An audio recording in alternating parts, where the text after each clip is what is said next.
परों को खोल ज़बाना उड़ान देखता है, तू ज़मीं पर बैठकर क्या आसमान देखता है। जय हिंद माय फ्रेंड्स, मैं सौरभ आप सभी का डियर प्रतीक क्लास में स्वागत करता हूँ।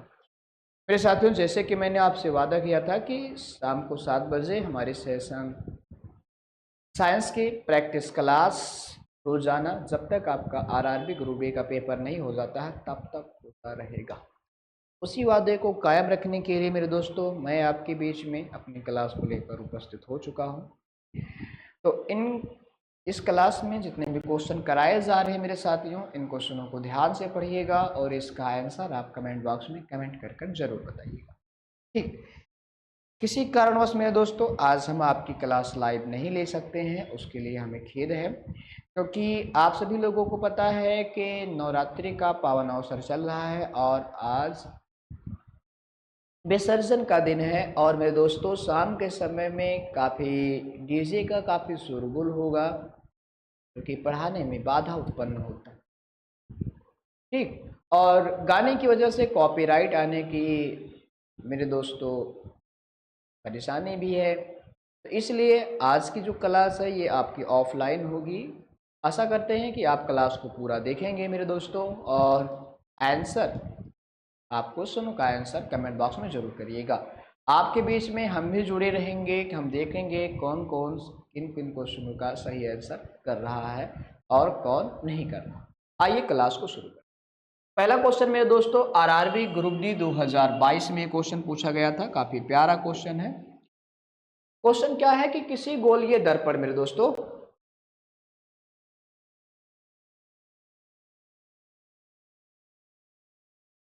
क्वेश्चन कहता है कि किसी उत्तल दर्पण के मुख्य अक्ष के अनुदिश, किसी उत्तल दर्पण के मेरे साथियों मुख्य अक्ष के अनुदिश आपतित प्रकाश किरण के लिए आपतन कोण क्या होगा। ये हो गया भैया मुख्य अक्ष और उत्तल दर्पण कह रहा। तो ऐसा दर्पण जिसके ऐसा गोलीय दर्पण जिसकी भीतरी सतह कलाई की गई हो मेरे दोस्तों उसे कहते हैं उत्तल दर्पण। और ये मुख्य अक्ष के अनुदिश प्रकाश की किरणें जा रही हैं और ये किससे टकराते हैं, दर्पण से टकराने के बाद ये अपसारित हो जाती हैं। ये क्या हो जाती हैं, तो ये अपसारित हो जाती हैं, अभिसारित नहीं होती हैं, अपसारित होती हैं। तो ये अपसारित हो जाती है मेरे दोस्तों। और चूंकि मुख्य अक्ष और प्रकाश की किरण मेरे दोस्तों आपतित किरण, मुख्य अक्ष और आपतित किरण में कोई संबंध यहां पर दिखता नहीं है, इसलिए इस क्वेश्चन का आंसर जो होगा वो 0 डिग्री होगा। इस क्वेश्चन का आंसर क्या होगा, इस क्वेश्चन का आंसर मेरे साथियों 0 डिग्री होगा। अगला क्वेश्चन ये रहा। एक चीज और आप लोग नोट करके देखिएगा मेरे दोस्तों, 90 डिग्री जब प्रकाश की किरणें किसी समतल दर्पण से टकराती हैं और टकराने के बाद परावर्तित हो जाती हैं, तो मेरे दोस्तों आपतित किरण और परावर्तित किरण, आपतित किरण मेरे दोस्तों, आपतित किरण और परावर्तित किरण, आपतित किरण और परावर्तित किरण के बीच बनने वाला जो कोण होता है इसे हम लोग कहते हैं 90 डिग्री। याद रखिएगा, इसे क्या कहते हैं, 90 डिग्री कहा जाता है। लेकिन अगर आपसे आपतन कोण पूछ ले तो आपतन कोण आई बराबर यहाँ बनेगा 45 डिग्री और यहाँ पर बनेगा आप परावर्तन कोण कितना होगा, तो ये भी 45 डिग्री। ठीक, अगला क्वेश्चन। अवतल दर्पण की फोकस दूरी ज्ञात करनी है मेरे साथियों। अवतल दर्पण की फोकस दूरी कितनी होगी, यानी कि एफ बराबर कितना होगा, ये पूछा जा रहा है। इसका आवर्धन क्षमता दिया गया है मेरे दोस्तों -2 सेंटीमीटर, यानी कि यम बराबर -2 सेंटीमीटर दिया गया है। ध्रुव से 2.5 मीटर की दूरी पर वास्तविक प्रतिबिंब निर्मित करता है। भैया प्रतिबिंब की दूरी कितनी है, तो प्रतिबिंब की दूरी मेरे दोस्तों 1.5 मीटर है। प्रतिबिंब की दूरी 1.5 मीटर है मेरे दोस्तों, धनात्मक है। क्या है, यहाँ धनात्मक दिया गया है। इसका अर्थ यह है कि ये प्रतिबिंब मेरे दोस्तों दर्पण के सामने बन रही है। ठीक है, आप सभी लोगों को पता है ये प्रतिबिंब कहां बन रही है, दर्पण के जस्ट सामने बन रही है। ठीक, अगर आगे बात करते हैं मेरे दोस्तों, तो अगर हम आवर्धन क्षमता के फार्मूले की बात करते हैं तो आवर्धन क्षमता का फार्मूला होता है -v/u, यानी कि मेरे दोस्तों दर्पण की आवर्धन क्षमता बराबर होता है माइनस प्रतिबिंब की लंबाई बटे वस्तु की, या वस्तु प्रतिबिंब की दूरी बटे वस्तु।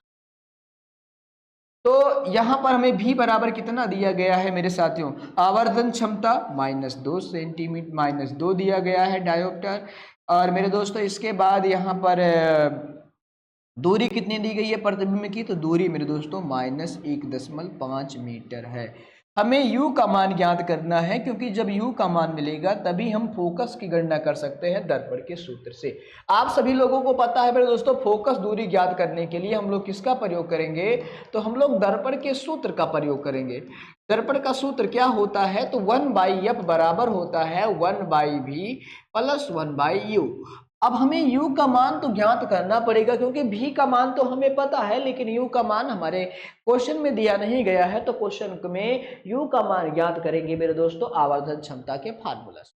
यहाँ अगर हम इसे सरल करते हैं तो ये माइनस इससे कैंसिल हो जाएगा, ये माइनस इससे कैंसिल हो जाएगा, 2 को इधर ट्रांसफर करेंगे तो u बराबर हमें मिलेगा यहाँ पर 1.5/2। सरल करेंगे मेरे दोस्तों तो ये जाएगा पहले 0 बार, यानी कि 0 बार जाएगा, फिर 0.7 बार, फिर 5 बार, 2 सत्ते 14 और 2 पंचे 10, यानी कि u का मान हमें कितना मिला, तो u का मान हमें 0.5 मीटर मिला, 0.75 मीटर मिला है मेरे दोस्तों। चूंकि दर्पण कैसा है, चूंकि दर्पण मेरे दोस्तों ये दर्पण जो कि अवतल दर्पण है, इसलिए u का मान नेगेटिव में होगा, u का मान कैसा होगा मेरे दोस्तों, u का मान नेगेटिव होगा, माइनस होगा। अब आपको हर एक चीज पता हो गई, आपको मेरे दोस्तों प्रतिबिंब की दूरी पता हो गई है, दर्पण की दूरी पता हो गई है, बस आपको फार्मूले पर रख दीजिए आपका आंसर। ठीक, याद रखिएगा मेरे दोस्तों, हमेशा अवतल दर्पण में हमेशा u का मान क्या होगा, तो u का मान मेरे दोस्तों ऋणात्मक होता है, हमेशा u का मान ऋणात्मक होता है। लेकिन प्रतिबिंब की स्थिति मेरे दोस्तों, जब प्रतिबिंब आभासी और सीधा बनता है, तब अवतल दर्पण में मेरे दोस्तों v का मान क्या होता है, v का मान धनात्मक होता है, ये भी आप ध्यान में रखिएगा। तो यहाँ पर धनात्मक दिया गया है, यानी कि v का मान मेरे दोस्तों हमें धनात्मक 1.5 दिया गया है मीटर, और u का मान मेरे दोस्तों हमें निगेटिव में ज्ञात करना होगा, यानी कि u का मान हमें -0.75 लेना पड़ेगा। चलिए लेते हैं मेरे दोस्तों, तो यहाँ पर क्या मिलेगा हमें, -0.75। चलो माइनस प्लस क्या होगा, तो सर जी माइनस प्लस माइनस होता है, माइनस प्लस क्या होता है, माइनस होता है मेरे दोस्तों, और यहाँ 1/0.75। ठीक, इसे सरल करते हैं तो ये 1/1.5 है, तो इसे 10.10/5 लिखें, कोई दिक्कत नहीं होनी चाहिए। इसी तरह मेरे दोस्तों इसे 100 अगर मैं 75 लिखूं तब भी कोई दिक्कत नहीं। ऊपर नीचे मैंने दोस्तों 110, इसमें 10 से गुणा, इसमें 10 से भाग कर दिया, इसमें 100 से गुणा, इसमें 100 से भाग कर दिया, और ये वैल्यू हमें मिली। इसे सरल रूप में अगर हम परावर्तित करेंगे मेरे दोस्तों, तो 2 पंचे 10 होता है, सॉरी 5 दूनी 10 और 5 तिहाई 15 मिलेगा आपको यहाँ पर, और इसे 25 चौका 100 और 25 तिया 75 मिलेगा, 25 चौका 100 और 25 तिया क्या मिलेगा मेरे दोस्तों, 25 तिया 75। ठीक, और सरल करेंगे तो यहाँ से हम सरल करते हैं, तो सरल करते जाएंगे तो क्या मिलने वाला है,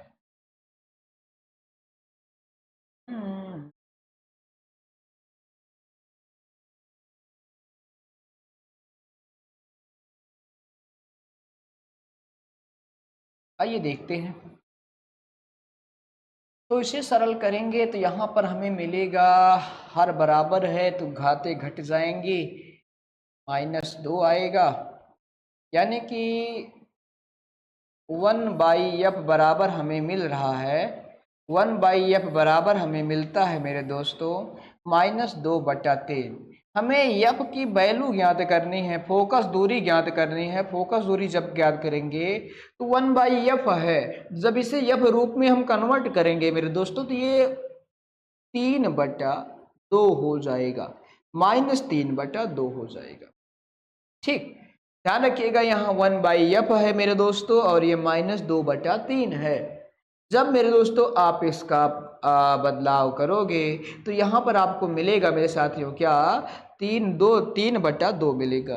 भाग करिए मेरे दोस्तों 2 से 3 में, तो 2 1 के 2 होता है, और 2 पंचे 10 होता है, यानी कि 1.5 मीटर मिलेगा। 1 दशमलव क्या मिलेगा, 1.5 मीटर मिलेगा। ये प्यारा से क्वेश्चन का चौथा ऑप्शन। इस प्यारे से क्वेश्चन का मेरे दोस्तों कौन सा ऑप्शन सही होगा, चौथा ऑप्शन। यानी कि फोकस दूरी क्या होगी, तो फोकस दूरी मेरे दोस्तों 1.5 मीटर होगा। फोकस दूरी 1.5 सेंटीमीटर। ठीक, इसके लिए आपको सबसे पहले मैंने क्या किया है, तो सबसे पहले आवर्धन के फार्मूले का प्रयोग कर मैंने u की वैल्यू ज्ञात की। u की वैल्यू हमें कितनी मिली, तो u की वैल्यू हमें -0.75 मिला मेरे दोस्तों। इसके बाद मैंने यहाँ वैल्यू पुट की। वैल्यू पुट करने के बाद मैंने यहाँ पर मेरे दोस्तों देखा कि 1/f बराबर हमें मिला है -2/3। इसके बाद हमने यब की वैल्यू ज्ञात की, तो यब की वैल्यू मुझे मेरे दोस्तों चूंकि ये 1/यब के रूप में था, तो यब के रूप में जब इसे मैंने कन्वर्ट किया तो ये 3/2 के रूप में हो जाएगा, यानी कि यही उल्टा पुल्टा हो जाएगा। और जब मैंने भाग किया, सरल किया, तो ये 1.5। ठीक, आगे बढ़ते हैं। अगला क्वेश्चन ये रहा आपके सामने।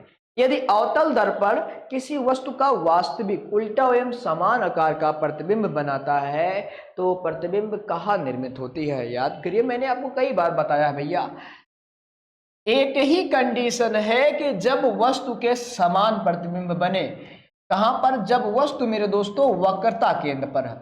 वस्तु वक्रता केंद्र पर जब होता है तभी यह कंडीशन होती है कि प्रतिबिंब जो होता है समान आकार का बनता है। और प्रतिबिंब कहां बनेगा, वस्तु भी वक्रता केंद्र पर होता है और प्रतिबिंब भी यही बनेगा मेरे दोस्तों। प्रतिबिंब भी वक्रता केंद्र पर ही बनता है। प्रतिबिंब भी कहां बनता है, वक्रता केंद्र पर। वक्रता केंद्र पर भी प्रतिबिंब ही बनता है। ठीक, तो भैया ये यफ और वक्रता केंद्र को किससे प्रदर्शित करते हैं, तो ये हो जाता है भैया दर्पण, और ये हो जाएगा ध्रुव P। ये फोकस यफ, वक्रता केंद्र C से प्रदर्शित किया जाता है। ऑप्शन नंबर पहला इसका राइट हो। आगे बढ़ते हैं। अगला क्वेश्चन ये रहा। जब कोई किरण गोलीय दर्पण के वक्रता केंद्र से गुजरती है, जब कोई किरण मेरे दोस्तों गोलीय दर्पण की वक्रता केंद्र से होकर गुजरती है, यानी यहां से गुजरती है, तो बताना है कि परावर्तित किरण और आपतित किरण के बीच में कौन सा कोण बनता है। अगर आपको प्रॉपर्टी के बारे में इसका पता होगा तो आप आसानी इसका आंसर कर सकते हैं। जब भी कोई किरण मेरे दोस्तों वक्रता केंद्र से होकर गुजरती है और ये दर्पण से जब टकराती है, तो दर्पण से टकराने के बाद मेरे दोस्तों ये उसी मार्ग में वापस लौट जाती है। इसी मार्ग में वापस लौट जाती है, ये विचलन को प्रदर्शित नहीं करती है मेरे दोस्तों। इसलिए जो कोण बनेगा यहाँ पर 0 डिग्री बनेगा। कोण कौन सा बनेगा, तो कोण मेरे दोस्तों 0 डिग्री बनेगा। विचलन प्रदर्शित नहीं करती है। वक्रता केंद्र से प्रकाश की किरणें जब गुजर कर दर्पण से टकराती हैं तो वो उसी मार्ग से वापस लौट आती हैं, एक सीधी लाइन बनेगी। और यहाँ आपको मेरे दोस्तों क्या बनेगा, परावर्तित किरण और आपतित। परावर्तित किरण भी मेरे दोस्तों, परावर्तित किरण की भी दिशा वही है जो आपतित किरण की है। ऐसे में कोण जो होता है वो 0 डिग्री का बनता है। कोण जो होता है कितने डिग्री का बनता है, 0 डिग्री का बनता है। ठीक, चलिए अगला। अगला है, एक गोलीय दर्पण एक सीधा तथा छोटा प्रतिबिंब निर्मित करता है। भैया सीधा और छोटा प्रतिबिंब याद करिए, कौन सा, सीधा और छोटा प्रतिबिंब और आभासी। सीधा, छोटा और आभासी प्रतिबिंब कौन निर्मित करता है, तो भैया ये एक दर्पण है जो कि नाम है उत्तल दर्पण। उत्तल दर्पण का प्रयोग मेरे दोस्तों आभासी, सीधा और वस्तु से छोटा प्रतिबिंब उत्पन्न करने के लिए, बनाने के लिए किया जाता है। और उत्तल दर्पण की मेरे दोस्तों सभी लोगों को पता है, बच्चे को पता है, क्लास 10th के बच्चे को पता है कि फोकस दूरी धनात्मक होती है। उत्तल दर्पण की फोकस दूरी और प्रतिबिंब की स्थिति धनात्मक होती है। उत्तल दर्पण की फोकस दूरी और प्रतिबिंब की स्थिति क्या होती है, धनात्मक होती है। यानी कि पहला कथन तो गलत है, दूसरा कथन सही है, तीसरा कथन भी सही है, यानी कि दूसरा और तीसरा कथन सही है। ऑप्शन नंबर चौथा इसका सही आंसर क्या हो जाएगा, इसका सही आंसर मेरे साथियों ऑप्शन नंबर चौथा हो जाएगा। ठीक, आगे बढ़ते हैं अगले क्वेश्चन के लिए। अगला क्वेश्चन क्या कहता है, ये भी बहुत प्यारा सा क्वेश्चन है मेरे दोस्तों। आरआरबी ग्रुप डी 2022 में तीसरे शिफ्ट के पेपर में पूछा गया था। ये क्या है? वस्तु को अवतल दर्पण के ध्रुव से फोकस की ओर ले जाने पर, वस्तु को अवतल दर्पण के ध्रुव से फोकस की ओर ले जाने पर संगत प्रतिबिंब की ओर जाता है, संगत प्रतिबिंब की ओर जाता है और प्रतिबिंब होता है क्या? तो भैया ये रहा अवतल दर्पण। अवतल दर्पण किसे कहते हैं? जब गोलीय दर्पण के बाहरी भाग की कलाई की जाती है तो उसे अवतल दर्पण कहते हैं। ये भैया फोकस हो जाती है, ये वक्रता केंद्र हो जाती है, ये ध्रुव हो जाता है। जब मेरे दोस्तों प्रतिबिंब यहाँ, जब वस्तु अनंत पर होता है, जब वस्तु अनंत पर होता है तो प्रतिबिंब मेरे दोस्तों यहाँ पर बनता है, ठीक, ध्रुव और इसके बीच में, और बिंदु के आकार का बनता है। कैसा बनता है? बिंदु के आकार का बनता है। लेकिन जैसे जैसे आप वस्तु को पास लेकर जाओगे तो प्रतिबिंब की कंडीशन बदलती जाएगी, तो ये फोकस पर आएगा, और पास आओगे तो ये भैया टकरा कर कहाँ पर? वक्रता केंद्र पर आकर बनाएगा प्रतिबिंब, और पास जाओगे तो ये भैया अनंत के बीच में, वक्रता केंद्र और अनंत के बीच में बनाएगा, और पास जाओगे तो ये भैया वस्तु का प्रतिबिंब यहाँ पर, ध्यान रखिएगा, वस्तु को यहाँ जब लेकर चले आओगे तो यहां से दर्पण टकराएंगे और प्रतिबिंब अनंत पर बनता है। कहाँ बनता? अनंत पर। ठीक, तो ऐसे में प्रतिबिंब पीछे की ओर बनता हुआ प्रतीत होता है। प्रतिबिंब मेरे दोस्तों कहाँ पर? तो प्रतिबिंब मेरे दोस्तों पीछे की ओर बनता हुआ प्रतीत होता है यहाँ पर, और ऐसे में प्रतिबिंब क्या बनेगा? आभासी बनता है। तो जैसे जैसे मेरे साथियों हम दर्पण की ध्रुव की ओर आएंगे, जैसे जैसे हम वस्तु को दर्पण की ध्रुव की ओर लेकर आते हैं तो प्रतिबिंब मेरे दोस्तों वास्तविक से आभासी हो जाता है। आभासी हो जाता है किस में? तो याद रखिएगा, अवतल दर्पण में। किस में मेरे साथियों? तो अवतल दर्पण में हो जाएगा। तो कौन सा ऑप्शन सही होगा? अनंत से ध्रुव ना भैया, ध्रुव से अनंत की ओर जाता है। अनंत से ध्रुव, अनंत से ध्रुव नहीं होगा, ध्रुव से अनंत की ओर मेरे दोस्तों। यहां देखिएगा, ध्रुव से अनंत। ठीक, इसका सही आंसर क्या हो जाएगा? ध्रुव से अनंत की ओर, आभासी और सीधी।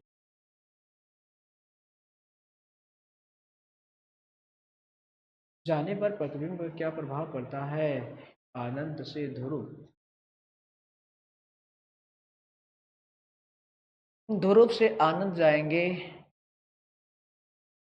एक मिनट मेरे साथियों, ध्रुव से आनंद जाना पर प्रतिबिंब आभासी नहीं होगा। संगत प्रतिबिंब,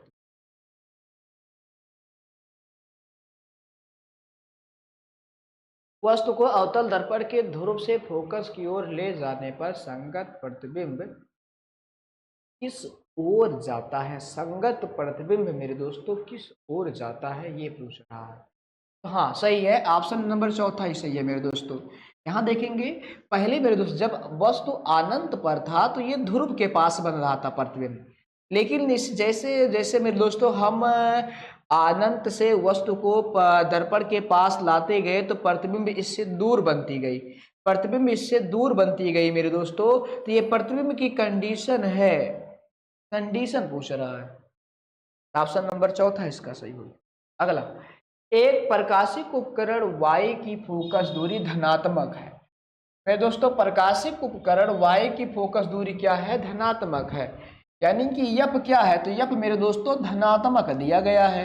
तो Y1 क्या होगा? आपको मैंने अभी अभी बताया था कि भैया धनात्मक कब तब होगा? जब दर्पण उत्तल दर्पण हो, जब दर्पण, जब गोलीय दर्पण क्या हो? उत्तल दर्पण हो, तो फोकस दूरी मेरे दोस्तों क्या होता है? फोकस दूरी मेरे दोस्तों क्या होता है? धनात्मक होता है। यानी कि या तो उत्तल लेंस या उत्तल दर्पण। ठीक, तो बिल्कुल ऑप्शन नंबर पहला सही हो जाएगा।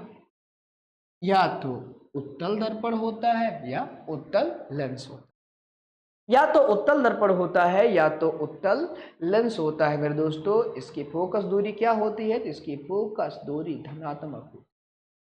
फोकस दूरी क्या होती है? तो मेरे साथ में फोकस दूरी इसकी धनात्मक होती।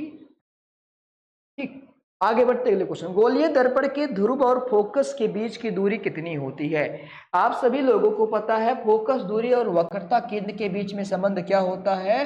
तो फोकस दूरी वक्रता केंद्र की आधी होती है, यानी कि जो r होता है ये 2f के बराबर होता है। 2f का मतलब मेरे दोस्तों r जो होता है ये f प्लस f के बराबर होता है। और क्या कहता है ध्रुव और फोकस के बीच की दूरी कितनी होगी? तो ध्रुव और फोकस के बीच की जो दूरी होगी मेरे दोस्तों वो वक्रता केंद्र की आधी होगी। वक्रता केंद्र की क्या होगी? आधी हो जाएगी। जैसे मान लेते हैं ये दर्पण है और ये वक्रता केंद्र सी है, ये फोकस दूरी f है, और यहाँ से लेकर यहाँ तक की जो दूरी है मेरे दोस्तों वो कितनी है? यहाँ से यहाँ तक की दूरी मेरे दोस्तों 6 सेंटीमीटर है। तो हमसे यहां से यहां तक की दूरी पूछ रहा है, यहां से यहां तक की दूरी पूछ रहा है। आपको मैंने क्या बताया था कि फोकस दूरी जो होती है वक्रता केंद्र की आधी होती है, यानी कि 6 सेंटीमीटर अगर है तो इसका आधा करोगे तो कितना? 3 सेंटीमीटर आएगा। कितना? 3 सेंटीमीटर, यानी कि कितना होगा? 3 सेंटीमीटर होगा। ये कितना होगा? ये भी 3 सेंटीमीटर का होगा। यानी कि मेरे दोस्तों फोकस दूरी जो होगी वो r/2 होगा। फोकस दूरी जो होगी वो क्या होगी? r/2 हो जाएगा। यानी कि फोकस दूरी वक्रता केंद्र की। एक अवतल दर्पण मुख्य अक्ष पर किस स्थान पर किसी वस्तु का अत्यधिक छोटा, वास्तविक और उल्टा प्रतिबिंब बनाएगी? तो भैया अभी अभी मैंने बताया था जब वस्तु अनंत पर हो, जब वस्तु कहाँ हो? जब वस्तु मेरे दोस्त, यानी ये कंडीशन कब बनती है? तो ये कंडीशन मेरे दोस्तों याद रखिएगा, ये कंडीशन कब बनती है? जब वस्तु अनंत पर हो।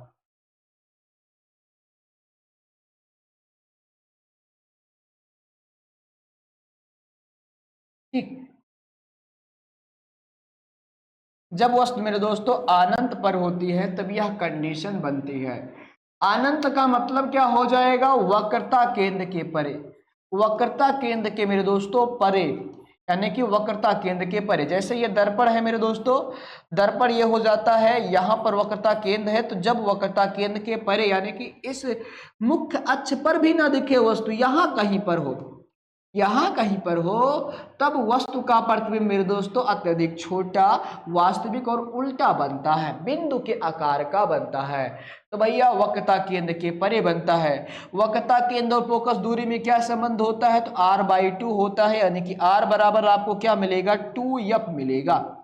r बराबर 2f मिलेगा, यानी कि 2f के परे होगा मेरे दोस्तों। ऑप्शन नंबर चौथा होगा। ये क्वेश्चन केवल आपको फंसाने के लिए दिया गया है। देखिए यहाँ पर दर्पण, वक्रता केंद्र और फोकस दूरी में संबंध भी पूछ लिया है, वक्रता केंद्र और फोकस दूरी में संबंध भी पूछ लिया, काफी चालाकी के साथ।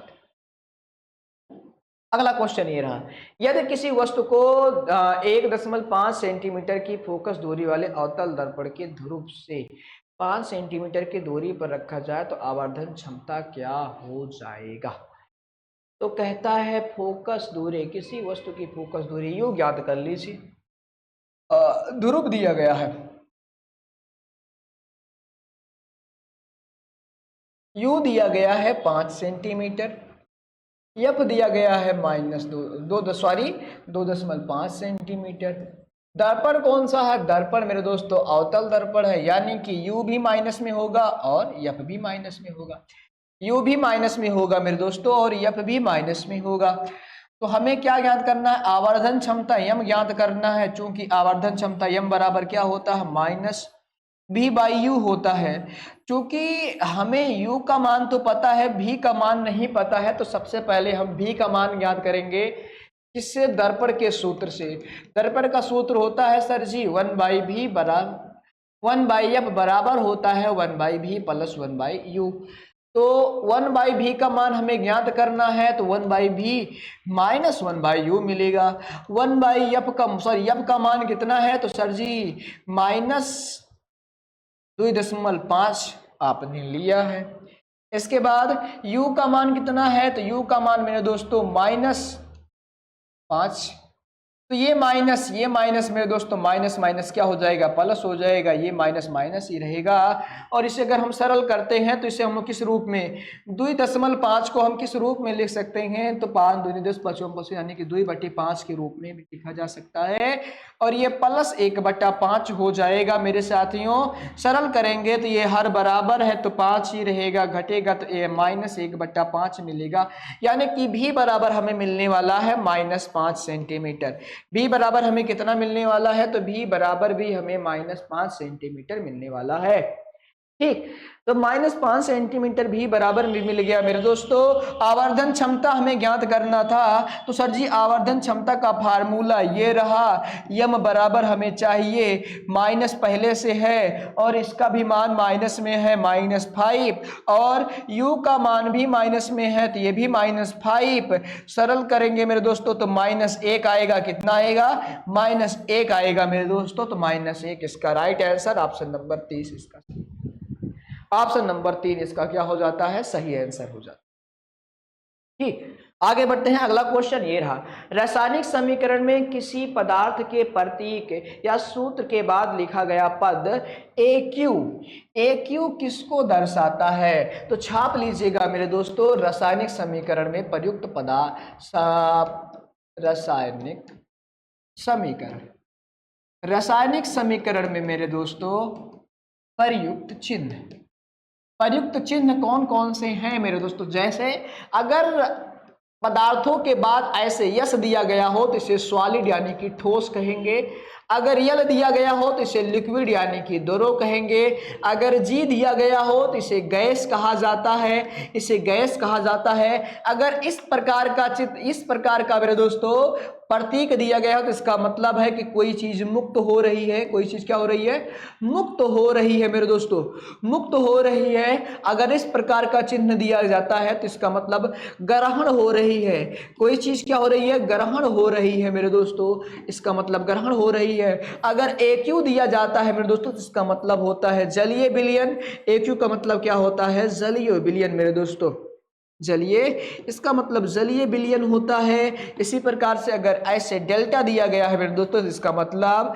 कि अभिक्रिया को गर्म ऊष्मा दी जा रही है, गर्म किया जा रहा है, क्या किया जा रहा है, गर्म किया जा रहा है।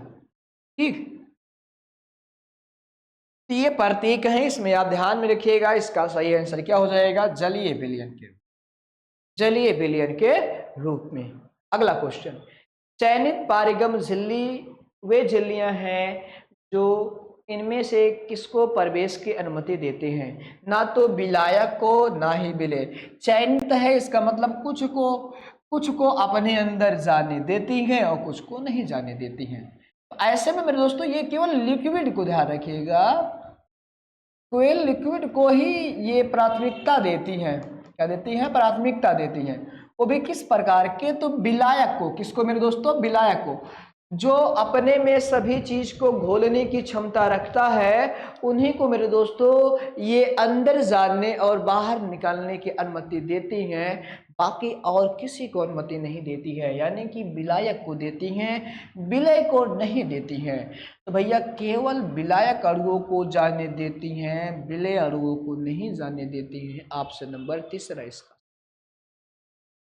ठीक, तो ये मेरे दोस्तों विलय और विलायक के बीच में संबंध है। याद रखिएगा मेरे दोस्तों, विलयन के 2 घटक होते हैं, विलयन के 2 घटक होते हैं, एक विलायक होता है और एक विलय होते हैं। ठीक, एक विलायक होता है और एक विलय होते हैं, ये भी आप ध्यान रखें। अगला, निम्नलिखित अभिक्रिया को संतुलित करना है मेरे दोस्तों। एक अभिक्रिया दी गई है, अभिक्रिया क्या है, तो यहां पर बताना है AHNO3 है, प्लस मेरे दोस्तों AQ है, ऐसे लिखता हूं, नाइट्रिक अम्ल के जलीय विलयन को, नाइट्रिक अम्ल के जलीय विलयन में मेरे दोस्तों जब बुझे हुए चूने का विलयन मिलाया जाता है, जब बुझे हुए चूने का मेरे दोस्तों विलयन मिलाया जाता है तो बनता है मेरे दोस्तों कैल्शियम नाइट्रेट बनता है। क्या बनता है? कैल्शियम नाइट्रेट बनता है मेरे साथियों, और साथ में जल मुक्त होता है, साथ में जल मुक्त होता है। और इसमें कहता है कि ये जो ए, यहाँ जो ए दिया गया है, फिर इसके बाद जो यहाँ बी दिया गया है, फिर इसके बाद जो यहाँ पर सी दिया गया है, इसके स्थान पर कौन सी गिनती होगी आपको ये बताना है। तो भैया सबसे पहले ये कह रहा है संतुलित करने के लिए, तो सबसे पहले आप तत्व पहचानिए, इसके बाद अभिकारक में प्रयुक्त परमाणुओं की संख्या को डिनोट करिए। अभिकारक में परमाणु संख्या कितनी है, अभिकारक में दोस्तों परमाणु संख्या कितनी है, फिर इसके बाद उत्पाद में परमाणु संख्या कितनी है, उत्पाद में मेरे दोस्तों परमाणु संख्या कितनी है, इसे आप नोट कर लीजिए।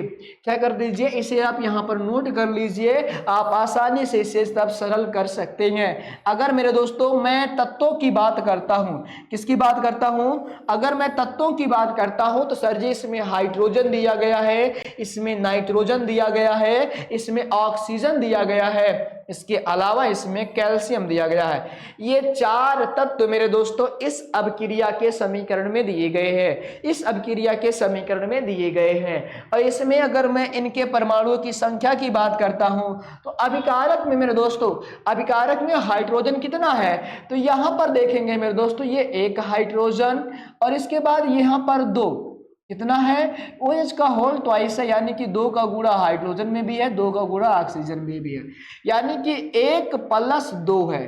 कितना है, 1 + 2 है मेरे दोस्तों। हाइड्रोजन कितना है, तो ये 1 + 2 है। ऐसे नाइट्रोजन की बात करते हैं तो नाइट्रोजन यहां पर 1 है, ऑक्सीजन की बात करते हैं यहाँ 3 और यहाँ 2, तो ये 3 + 2 है, 3 + 2 है। कैल्शियम की बात करते हैं तो कैल्शियम भैया यहाँ पर 1 है। इधर आ जाइए, तो इधर कैल्शियम तो 1 है मेरे दोस्तों।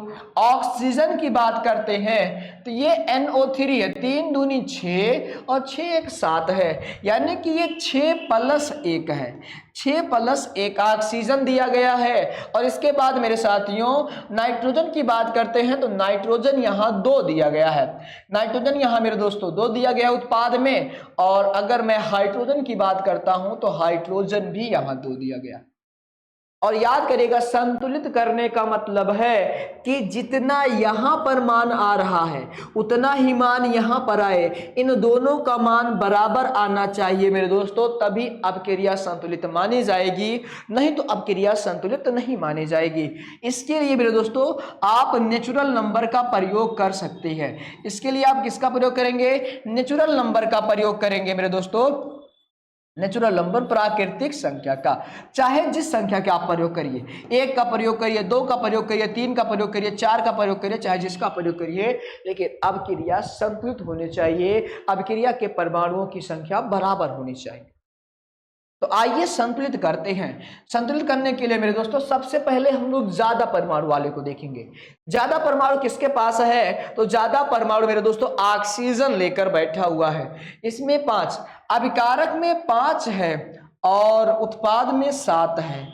तो भैया 5 और 7 को संतुलित करना है तो क्या किया जाए कि 5 और 7 संतुलित हो जाए। तो चूंकि अगर मैं इसमें देखता हूं, कैल्शियम नाइट्रेट में देखता हूं, तो इसमें कोई बदलाव नहीं करनी है। हमें बदलाव कहां करना है, तो हमें बदलाव यहां करना है जल के पास। सी के स्थान पर क्या होगा, तो भैया अगर मैं सी के स्थान पर रख देता हूं, क्या सी के स्थान पर मेरे दोस्तों, चूंकि 1 तो रखेंगे नहीं, 1 मेरे दोस्तों हम रखेंगे नहीं, इसमें कितना है 5 है, उसमें 7 है। चलिए और किसी को देखते हैं बराबर, नाइट्रोजन, नाइट्रोजन को सबसे पहले आइए बराबर करते हैं मेरे दोस्तों, नाइट्रोजन आसानी से बराबर हो जाएगा। अगर मैं नाइट्रोजन की बात करता हूं तो यहां नाइट्रोजन को जरा गौर से देखिएगा, नाइट्रोजन यहाँ 2 है, यहाँ 1 है, यानी कि 1 को 2 बनाने के लिए 2 से गुणा कर दीजिए तो ये 2 बन जाएगा। यानी कि मेरे दोस्तों यहाँ नाइट्रोजन 1 दिया गया है और यहाँ मैंने 2 से गुणा किया है, तो यानी कि ए के स्थान पर क्या होगा, तो ए के स्थान पर मेरे दोस्तों यहाँ पर 2 आएगा। यहाँ पर क्या आएगा, तो ए के स्थान पर 2 आ जाएगा। जैसे ही आप ए के स्थान पर 2 लिखोगे तो इसके साथ हाइड्रोजन भी है, इसके साथ क्या है, इसके साथ मेरे साथियों हाइड्रोजन भी यहाँ पर है। इसका मतलब 2 का मल्टीप्लाई यहाँ पर भी होगा, 2 का मल्टीप्लाई यहाँ पर भी होगा। तो जैसे ही 2 का मल्टीप्लाई आपने यहाँ किया तो इसमें हाइड्रोजन की संख्या 4 हो गई, इसमें हाइड्रोजन की संख्या 4 हो गई। तो अब तो नाइट्रोजन तो हमारा बराबर हो चुका है, एक वैल्यू हमने खोज ली कि फिर दोस्तों ए का मान क्या होगा, 2 होगा। ए का मान क्या होगा, 2 हो जाएगा। अगली वैल्यू खोजते हैं बी की मेरे दोस्तों। बी कितना होना चाहिए, चलिए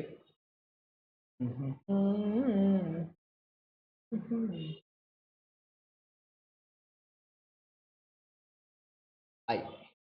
तो बी की वैल्यू हमें खोजनी है मेरे दोस्तों। चूंकि कैल्शियम की अगर मैं वैल्यू की बात करता हूं, कैल्शियम एक इधर भी है, कैल्शियम एक उधर भी है, कैल्शियम एक इधर भी है, कैल्शियम एक उधर भी है। तो सरल करने के लिए क्या कर सकते हैं मेरे साथियों, सरल करने के लिए हम लोग क्या कर सकते हैं, यहाँ पर देखते हैं। तो चूंकि कैल्शियम तो हमारा बराबर है, सोडियम भी बराबर है, सॉरी नाइट्रोजन भी बराबर हो चुका है।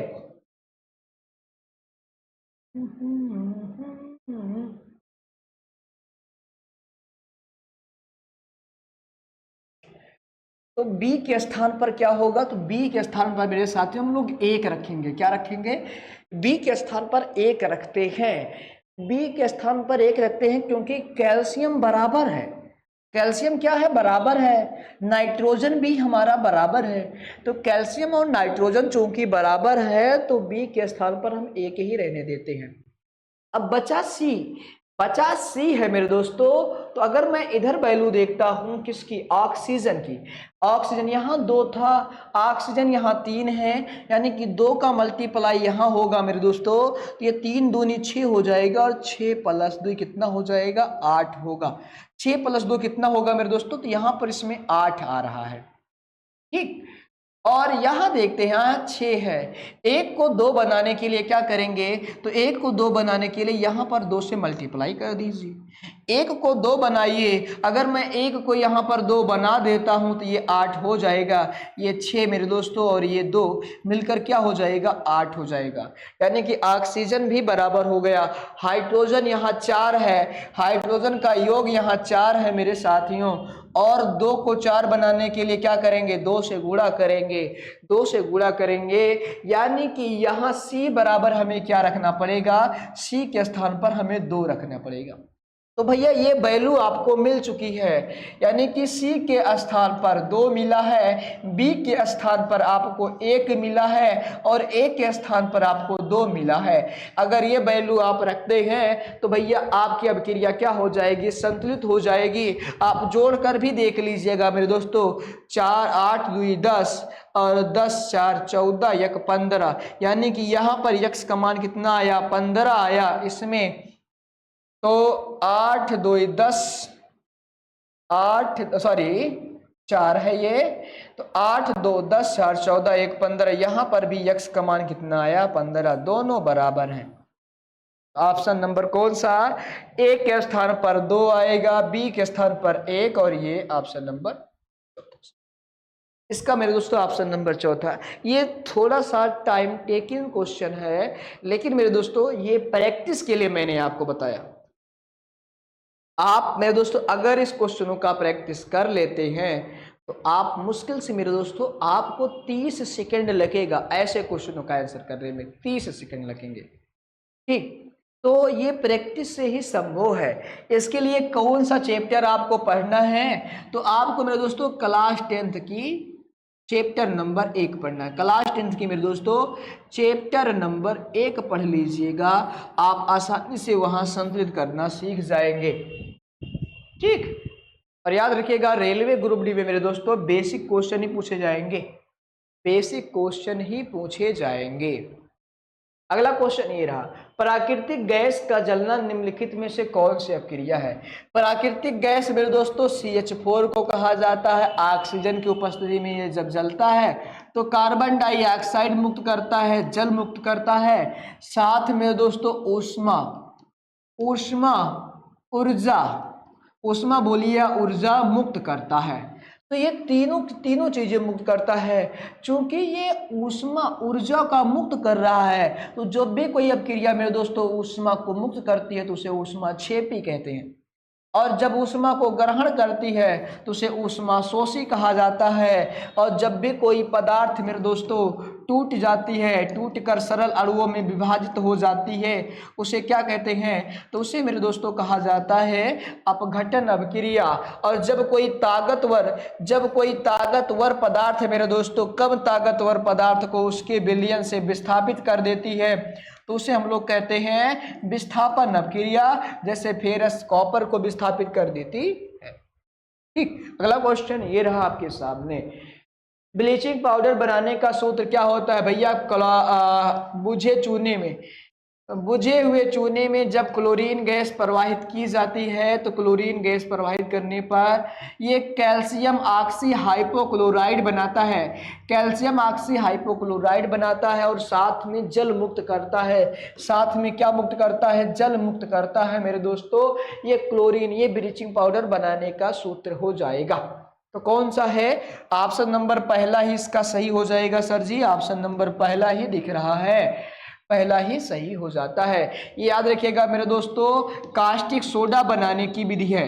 कास्टिक सोडा जिसे हम लोग कहते हैं सोडियम हाइड्रोक्साइड, ये रहा कास्टिक सोडा मेरे दोस्तों, सोडियम हाइड्रोक्साइड कहा जाता है। इससे क्लोरीन गैस भी प्राप्त होती है, इससे हाइड्रोजन गैस भी प्राप्त होता है। और यह क्रिया मेरे दोस्तों विद्युत अपघटन के द्वारा होता है। इसके द्वारा होता है? विद्युत अपघटन के कारण होता है। ठीक, ये भी आप ध्यान में रखिएगा। अगला क्वेश्चन ये रहा, कैल्शियम ऑक्साइड, कैल्शियम ऑक्साइड यानी कि CaO के साथ जल की अपक्रिया जल के साथ अपक्रिया कराई जाए, H2O के साथ अपक्रिया कराई जाए तो बुझे हुए चूने का बना हुआ डाट का उदाहरण होता है। तो भैया जब ये कैल्शियम ऑक्साइड जल के साथ क्रिया कराती है तो ये CaOH का होल ट्वाइस यानी कि कैल्शियम हाइड्रोक्साइड बनाती है। चूंकि ये दो या दो से अधिक मिलकर एकल अणु का निर्माण कर रही है, एकल यौगिक का निर्माण करती है मेरे दोस्तों। और जब भी एकल यौगिक का निर्माण होता है तो उसे संयोजन अपक्रिया कहा जाता है। उसे कैसी अपक्रिया कहेंगे? तो मेरे प्यारे साथियों उसे संयोजन अपक्रिया कहा जाता है। अगला क्वेश्चन ये रहा, निम्नलिखित में से अधिकतम संयोजी इलेक्ट्रॉन किसके होते हैं? संयोजी इलेक्ट्रॉन अधिकतम और आखिरी कोष में पाए जाने वाले इलेक्ट्रॉनों की संख्या को ही संयोजी इलेक्ट्रॉन कहा जाता है। हाइड्रोजन का परमाणु क्रमांक 1 होता है, इसका इलेक्ट्रॉनिक विन्यास भी 1 होता है। नाइट्रोजन का परमाणु क्रमांक 7 होता है, इसका इलेक्ट्रॉनिक विन्यास करोगे 2 5 है, यानी कि संयोजी इलेक्ट्रॉन कितने हैं? तो 5 हैं। इसके संयोजी हाइड्रोजन के संयोजी इलेक्ट्रॉन कितने हैं? 1 है। एल्यूमिनियम का 13 होता है, इलेक्ट्रॉनिक विन्यास करोगे 2 8 3 होता है। आखिरी कोष में 3 इलेक्ट्रॉन आ रहा है, इसका संयोजी इलेक्ट्रॉन 3 है। फ्लोरीन की बात करते हैं, फ्लोरीन का परमाणु क्रमांक 9 होता है, इसका इलेक्ट्रॉनिक विन्यास करोगे तो 2 7 आता है। आखिरी कोष में 7 इलेक्ट्रॉन आ रहे हैं, यानी कि संयोजी इलेक्ट्रॉनों की संख्या 7 होती है। ऑप्शन नंबर इसका चौथा सही हो। ठीक, तो आखिरी कोष में जिसके ज्यादा इलेक्ट्रॉन वही सबसे ज्यादा संयोजी। अगला, क्लोरोएल्किल, क्लोरोएल्किल क्रिया के निरूपित करता है। भैया क्लोरोएल्किल क्रिया को कौन निरूपित करता है? तो मेरे साथियों क्लोरोएल्किल क्रिया को निरूपित करता है, यानी कि क्लोरोएल्किल का मतलब होता है क्लोरीन के अणु, क्लोरीन के अणु का निर्माण, क्लोरीन के अणु का निर्माण किस अपक्रिया से संभव होता है? किस अपक्रिया से मेरे दोस्तों, किस अपक्रिया से किया जाता है? किस अपक्रिया से किया जाता है आपसे ये पूछा जा रहा है। तो बताइए किसमें क्लोरीन दिख रहा है? ये अभिकारक है भैया, ये अभिकारक है। और यहाँ पर ऑक्सी क्लोराइड बन रहा है, कैल्शियम ऑक्सी क्लोराइड बन रहा है, क्लोरीन गैस मुक्त ही नहीं हो रही है। जिसमें क्लोरीन गैस मुक्त हो रही होगी वह अपक्रिया होगी, इसमें नहीं हो रही है, इसमें नहीं हो रही है, इसमें हो रही है। ये रहा क्लोरीन गैस, यहाँ क्लोरीन गैस मुक्त हो रही है। ऑप्शन नंबर इसका मेरे दोस्तों तीसरा सही हो जाएगा। ठीक। क्लोरोएल्किल किस अपक्रिया के दौरान मिलता है? तो जब सोडियम क्लोराइड का विद्युत अपघटन कराया जाता है तब मिलता है। नाइट्रोजन के अणुओं के निर्माण में सम्मिलित सहयोजी आबंधनों की संख्या कितनी होती है? तो अभी अभी हमने नाइट्रोजन के इलेक्ट्रॉनिक विन्यास को देखा था, 2 5 होता है, आखिरी कोष में 5 हैं। अष्टक पूरा करने के लिए कितने इलेक्ट्रॉन चाहिए? तो अष्टक पूरा करने के लिए मेरे दोस्तों, पूरा करने के लिए, अष्टक पूरा करने के लिए हमें 3 इलेक्ट्रॉन चाहिए। कितने? 3 इलेक्ट्रॉन चाहिए। अगर 3 इलेक्ट्रॉन इससे मिल जाते हैं तो ये क्या करता है? अष्टक पूरा कर लेता है। यानी कि ये आपस में मेरे दोस्तों 3 इलेक्ट्रॉनों का साझा करता है। क्या करता है? 3 इलेक्ट्रॉनों का साझा करता है। यानी कि आबंधन की संख्या कितनी होगी? 3 होगी। कितनी होगी? 3 हो जाएगी। अगला क्वेश्चन, दी गई विस्थापन अपक्रिया में P और Q के स्थान पर क्या होगा? Ag। भैया Ag ध्यान रखिएगा, Ag P के स्थान पर पहुंच रहा, क्या होगा? NaCl दिया गया है। तो यहां जब NaCl है तो यानी कि ये विस्थापन द्विविस्थापन अपक्रिया को प्रदर्शित कर रहा है। यानी कि अगर यहां कोई पदार्थ था तो ये इसके स्थान पर आ जाएगा, और अगर कोई यहां पदार्थ है तो ये इसके स्थान पर आ जाएगा।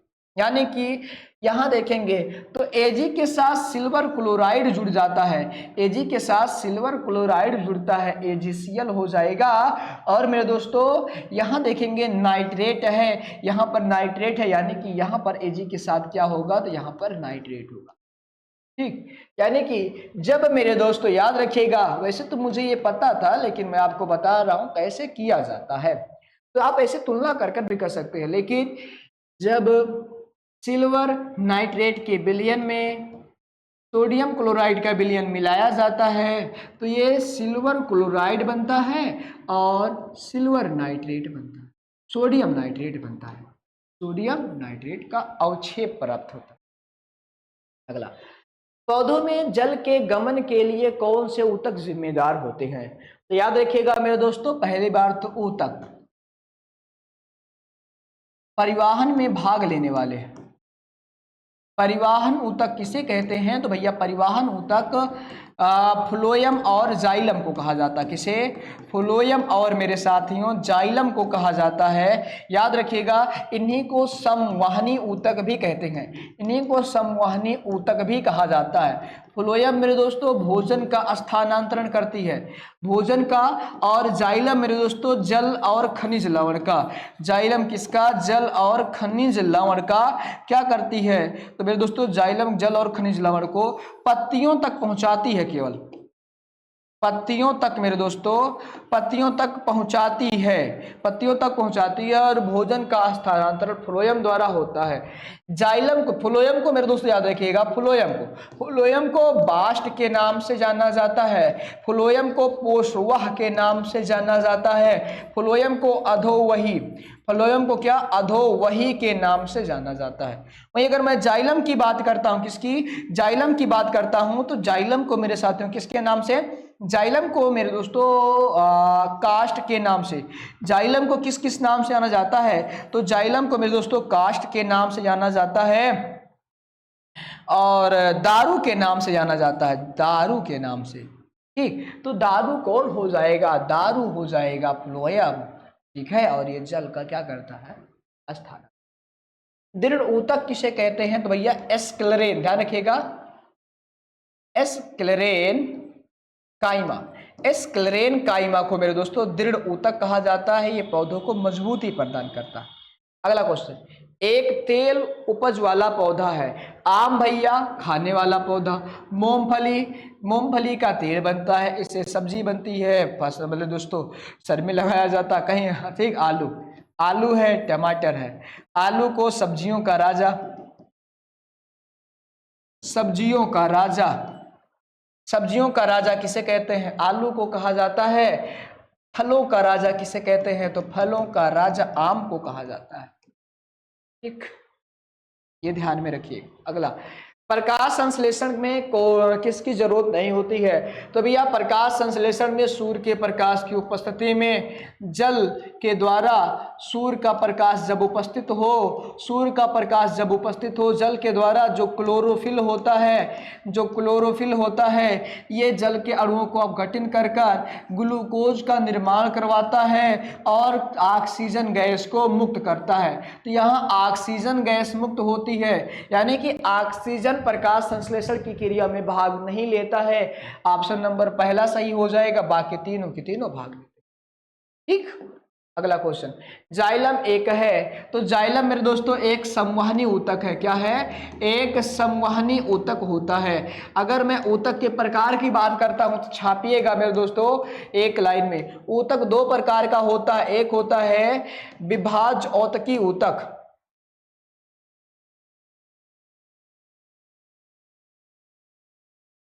विभाज्य औतकी ऊतक होता है, और एक होता है अस्थाई ऊतक, एक होता है अस्थाई ऊतक मेरे दोस्तों।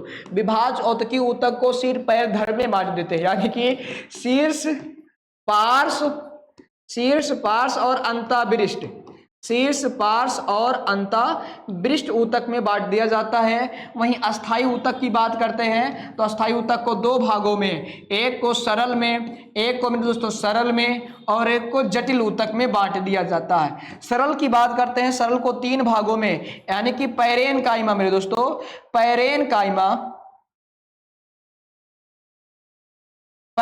काइमा में, इसके बाद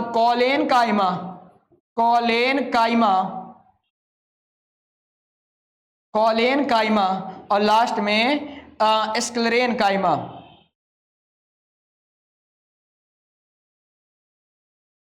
स्क्लेरेन काइमा।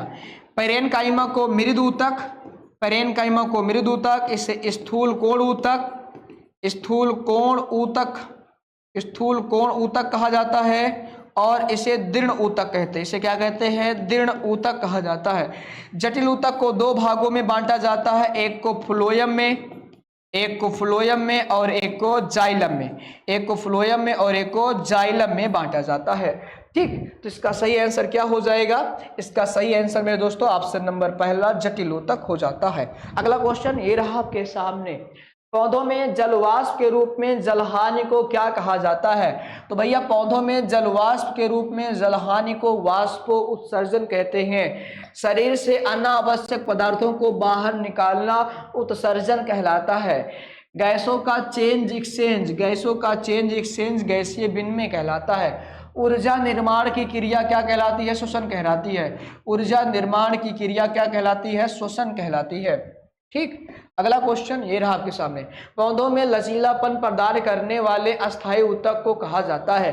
पौधों में लचीलापन, छापिए मेरे दोस्तों, छापिए पहले यहाँ पर छाप लीजिए, क्या है? पैरेनकाइमा, भोजन और जल को मेरे दोस्तों संग्रहण कौन करता है? मृद ऊतक। मजबूती, यांत्रिक शक्ति, लचीलापन बात हो जाए या यांत्रिक शक्ति की बात हो मेरे दोस्तों, कौन देता है? तो स्क्लेरेन काइमा। मजबूती कौन प्रदान करता है मेरे दोस्तों? स्क्लेरेन काइमा। रेशों में ध्यान रखिएगा, रेशों में कौन सा ऊतक पाया जाता है? स्क्लेरेन काइमा। एरोन काइमा मेरे दोस्तों, याद रखिएगा पैरेन काइमा के दो भाग होते हैं, एक होता है एरोन काइमा जो कि जलीय पौधों में, कहा है दोस्तों? जलीय पौधों में पाए जाते हैं ऑक्सीजन को ग्रहण करने के लिए, और दूसरा होता है क्लोरेन काइमा मेरे दोस्तों, ये पैरेन काइमा के ही सह ऊतक हैं। पैरेन काइमा के क्या है? सह ऊतक हैं, ये भी आप ध्यान में रखिएगा। जब पौधे के किसी भाग को वृद्धि यानी कि प्रकाश की ओर गति होती है, तो भैया प्रकाश की ओर गति हो रही है तो धनात्मक, प्रकाश की ओर धनात्मक हो जाएगा। एक प्रकार की ये क्या होती हैं? एक प्रकार की ये अनुवर्तन गतियां होती हैं। लेकिन कैसी अनुवर्तन गतियां होती हैं? तो ये प्रकाश अनुवर्तन गतियां होती हैं। प्रकाश अनुवर्तन होते हैं जो कि प्रकाश की ओर बढ़ रही है तो धनात्मक होगा, अगर प्रकाश से विपरीत जा रही है तो ऋणात्मक होता है। अगला, डाट डाट को उभयलिंगी पुष्प के रूप में जाना जाता है। तो आप सभी लोगों को पता है सरसों। सरसों मेरे दोस्तों ये एक उभयलिंगी पौधा है, इसमें नर और मादा दोनों पाए जाते हैं। इसके पुष्प में मेरे दोस्तों, इसके एक ही पुष्प में नर और मादा जनन अंग, नर और मादा जनन अंग मेरे दोस्तों दोनों पाए जाते हैं। बाकी तरबूज, पपीता और खीरा ये तीनों के तीनों मेरे दोस्तों, ये तीनों के तीनों क्या हैं, एक लिंगी हैं। यानी कि इसमें मेरे दोस्तों, इसमें एक पपीता होता है, एक पपीती होती है, एक खरबूजा होता है, एक खरबूजी होती है, एक खीरा होता है और एक खीरी होती है। ठीक, लेकिन सरसों में ना तो कोई सरसों होता है ना कोई सरसों होती है। चलिए आगे बढ़ते, अगला क्वेश्चन। टेरिडोफाइटा, भैया टेरिडोफाइटा पादप जगत का तीसरा जगत है। पादप जगत का मेरे दोस्तों तीसरा जगत कौन सा है? तो पादप जगत का तीसरा जगत मेरे दोस्तों टेरिडोफाइटा है। इससे पहले दो फाइटा कौन से हैं? पहला आता है थैलोफाइटा, पहले नंबर पर आता है थैलोफाइटा, दूसरे नंबर पर आता है ब्रायोफाइटा, ब्रायोफाइटा आता है तीसरे पर टेरिडोफाइटा। चौथे पर अगर आपसे बात करें तो आता है अनावृत्त बीजी, अनावृत्त बीजी मेरे दोस्तों इसे कहते हैं जिम्नोस्पर्म। क्या कहते हैं? जिम्नोस्पर्मा, जिम्नोस्पर्मा। और पांचवें पर आता है एन जिम्नोस्पर्मा, एम जिम्नो अस्पर्मा। इसी को हिंदिया में कहते हैं आवृत्त बीजी। क्या कहते हैं? आवृत्त बीजी कहा जाता है। ठीक, और टेरिडोफाइटा में क्या होता है? तो इसमें भैया पहले सब में ध्यान रखिएगा, इनमें ना तो फल, ना तो इसमें पत्ती पाई जाती है, ना तने पाए जाते हैं, ना फूल पाए जाते हैं, कुछ नहीं पाया जाता। ब्रायोफाइटा में मेरे दोस्तों ना तने पाई जाती है, ना पत्तियां पाई जाती है, ना फूल पाई जाती है। इसमें पत्तियां जो होती हैं, तने जो होते हैं वो मेरे दोस्तों कांटे के रूप में विकसित हो रहे होते हैं। और वहीं टेरिडोफाइटा में, टेरिडोफाइटा में मेरे दोस्तों पत्तियां होती हैं, तने भी होते हैं, पत्तियां तने होते हैं, जड़ भी होता है, लेकिन मेरे दोस्तों फूल पुष्प नहीं होता है। फूल मेरे दोस्तों फूल नहीं होता है, पुष्प नहीं होता है, तो पुष्प इसका सही आंसर हो जाएगा। अगला क्वेश्चन, और ये हमारे सेशन का लास्ट क्वेश्चन है, आप लोगों के लिए होमवर्क। इस क्वेश्चन का आंसर आप कमेंट बॉक्स में कमेंट कर बताइएगा क्या हो जाएगा। तो आज के ये 30 मेरे दोस्तों महत्वपूर्ण क्वेश्चन थे जो कि विगत वर्ष में आपके कॉम्पिटिटिव एग्जाम में पूछे गए। मेरे दोस्तों आपको क्लास कैसी लगी आप कमेंट कर जरूर बताइएगा। और याद रखिएगा मेरे दोस्तों, यूं ही खाली बैठे रहने से कुछ नहीं मिलता है। इस जमाने में हमें लगन के साथ, मेहनत के साथ, ठीक, लगन के साथ, मेहनत के साथ मेरे दोस्तों कोशिश करनी पड़ती है। आपने सुना ही होगा कि लहरों से डर कर नौका पार नहीं होती, कोशिश करने वालों की कभी हार नहीं। नन्ही चींटी जब दाना लेकर चलती है, चढ़ती दीवारों पर 100 बार फिसलती है, मन का विश्वास रगों में साहस भरता है, चढ़कर गिरना, गिरकर चढ़ना उसे ना अखरता है, आखिर में उसकी मेहनत बेकार नहीं होती, कोशिश करने वालों की कभी हार नहीं। डुबकिया सिंधु में गोताखोर लगाता है, जा जाकर हर बार खाली हाथ लौट कर आता है, मिलते नहीं सहज ही मोती गहरे पानी में, मिलते नहीं सहज ही मोती गहरे पानी में, बढ़ता उत्साह इसी हैरानी में, आखिर में खाली मुट्ठी उसकी हर बार नहीं होती, कोशिश करने वालों की कभी हार नहीं होती। असफलता एक चुनौती है उसे स्वीकार करो, असफलता एक चुनौती है उसे स्वीकार करो, क्या कमी रह गई है देखो और सुधार करो, क्या कमी रह गई है देखो और सुधार करो, जब तक ना हो सफल, जब तक ना हो सफल, नींद चैन को त्यागो तुम, संघर्ष का मैदान छोड़कर यूं ना भागो तुम, क्योंकि बिना कुछ किए जय जयकार नहीं होती, कोशिश करने वालों की कभी हार नहीं होती। इसलिए मेरे दोस्तों हमेशा कोशिश करते रहिएगा। ठीक, कहते नहीं है मिल जाएगी मंजिल भटकते भटकते, मिल जाएगी मंजिल भटकते भटकते, गुमराह वे हैं जो घर से निकले नहीं। तो घर से निकलिए, मंजिल आपका इंतजार कर रहा है। ठीक, बस मंजिल के पास हाथ पांव नहीं है कि आपके पास आ जाए, मंजिल के पास आपको स्वयं चलकर जाना है मेरे साथ, ठीक, याद रखिएगा।